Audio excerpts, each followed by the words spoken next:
In this video, I want to show you a second technique for how you can factor trinomials. And remember, trinomials have 3 terms. And this uses the grouping technique that we saw in a previous video.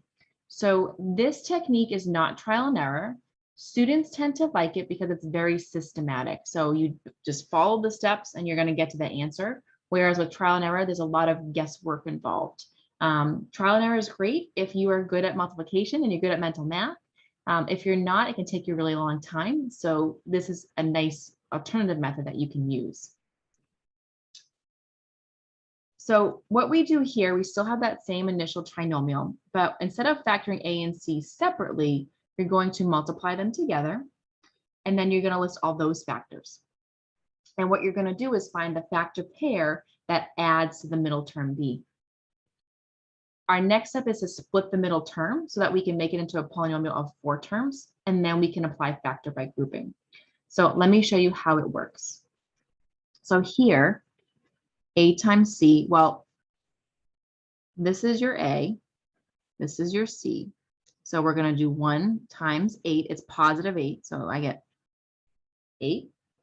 And then you're going to list the possible factors. So 1 and 8, negative 1, negative 8, 2 and 4, negative 2 and negative 4. And again, I list all the sign possibilities. It just makes it easier. And what you want to do is find the one that matches with positive 6.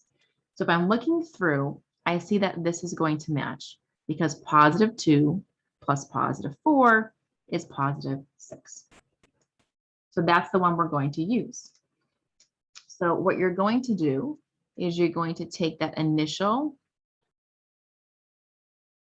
trinomial and you're going to split that middle term using these factors.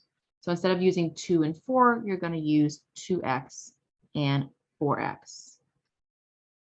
And what your problem is going to look like is x squared plus 2x plus 4x plus 8. So the original values in the beginning and end come down, and that middle term just gets split. I haven't changed the problem, right? 2 plus 4 is still 6. It's still the same trinomial. I've just rewritten it with 4 terms now so I can use my grouping technique. And now you're going to factor by grouping. So I can take the first 2 terms and the last 2 terms. Remember, we find the GCF of each piece. Here, my GCF would just be x. So when I factor that, the x comes on the outside, and then I have x plus 2 left over. My GCF here is 4, so the 4 goes on the outside, and then I have x, and then 8 divided by 4 is 2, so I have x plus 2 left over. And now you're going to notice those matching terms, and that's going to be your new GCF. So we're going to factor one more time. New GCF goes on the outside, and then what's left over? I have an x, and I have a plus 4 left. And that is my factorization. You can still check this by multiplying, so maybe I'll do one check here for you guys as well.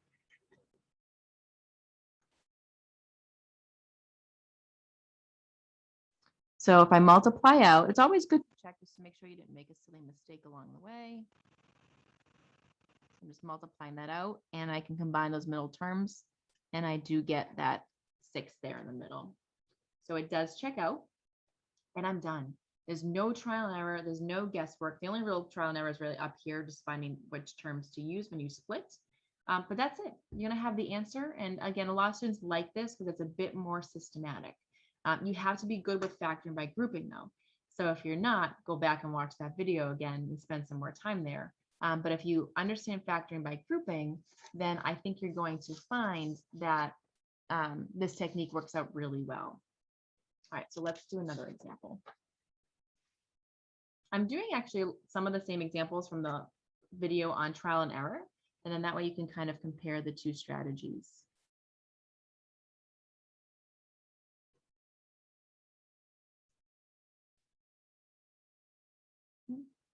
Again, you would still look for an overall GCF. My GCF is just 1 here, so I'm not going to factor anything out. And I start by looking at A times C. So my A here is 1, and my C here is negative 14. So I have 1 times negative 14, which is obviously negative 14. And then I list all my factors. -1 times 14, 1 times -14, 2 times -7, -2 times -7. And what I want here is I want that number in the middle. So I want to add them to match. And the one that works here is this one, right? 2 plus -7 equals -5.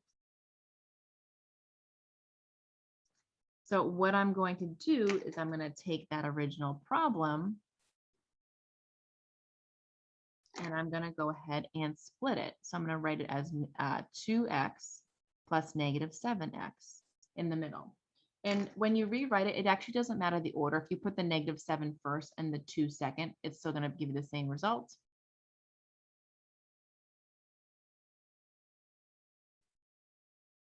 And now I'm going to go and factor by grouping. So here my GCF would be x. And when I factor that out, I'm left with an x plus 2. Here, both my terms are negative, so I'm going to factor that out as well. So my GCF here, so GCF is x. GCF here is -7. And I'm left with also x plus 2, right? -14 divided by -7 is +2. So I see that new GCF again. That becomes one of my factors.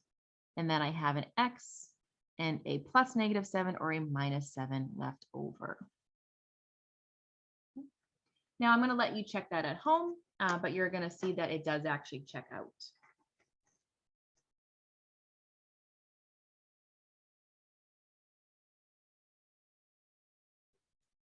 Okay, so here's one of those harder ones where you don't just have an x squared up front, but the same process is going to apply.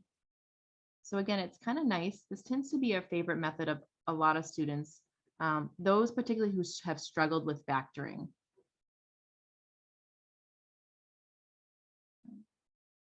So 8 times -3 is -24.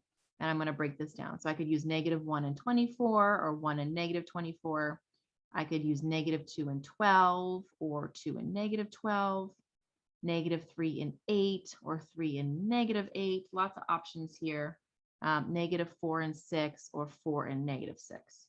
So what I like to do is I just go right down the line. I try 1, 2, 3, 4. I would try 5 next. The nice thing is that once you start looping around again, see how there's 6? I don't have to keep going.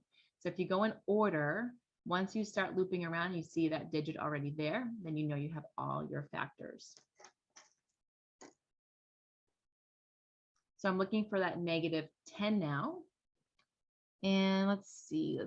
This is the one that looks like it's not even the -10, right? 2 plus -12 is -10. So be careful. I know 6 and 4 look like they're going to work, but when you add those values together, you get 2 or -2. They don't work. So the one that works is 2 and -12. And there's only one combination that should work here. So you're not going to ever find that there are multiple combinations. If you do, then you did something wrong.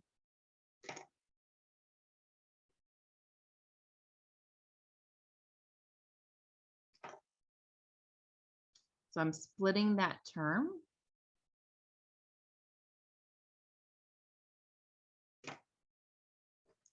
And I'm just going to go ahead and apply my factoring by grouping. So my GCF here is going to be 2x, right? They each have a 2 and they each have 1x. So let's see, 8 divided by 2 is 4. So this is going to be 4x. Now, I know I took the whole thing out. I do need something. So you're going to put a 1 for a placeholder. Here I see a GCF of -3. So I'm going to take that out. And then I'm left with 4x. And again, I need something there. -3 divided by -3 is +1. I have that repeat value, so that's going to get moved out here. So 4x plus 1, and then left over is 2x plus -3 or -3. Now, if you think back to the video on trial and error, this problem took us quite a while. There were 8 different options that we could have tried. Whereas here, yeah, we had a lot of factors to go through initially, but once we did, it was very, very systematic. So again, if you're a type that struggles with factoring, this method is probably the one for you. particularly if you're not great with the multiplication tables, because you really only have to do it a little bit, whereas in the other one, you're constantly multiplying everything back out. Now, still double check your answer, right? Make sure there's nothing else you could do there. I could multiply this back out and check. So this technique works really well. All right. So I'm not going to do the last two examples that we saw in the trial and error video because it's going to be the same process, but I encourage you to try them. You have the solutions from the factoring by trial and error video. So this technique works for if you have multiple variables. So I know in the other video, we saw something like this, right? So you could apply that same technique here.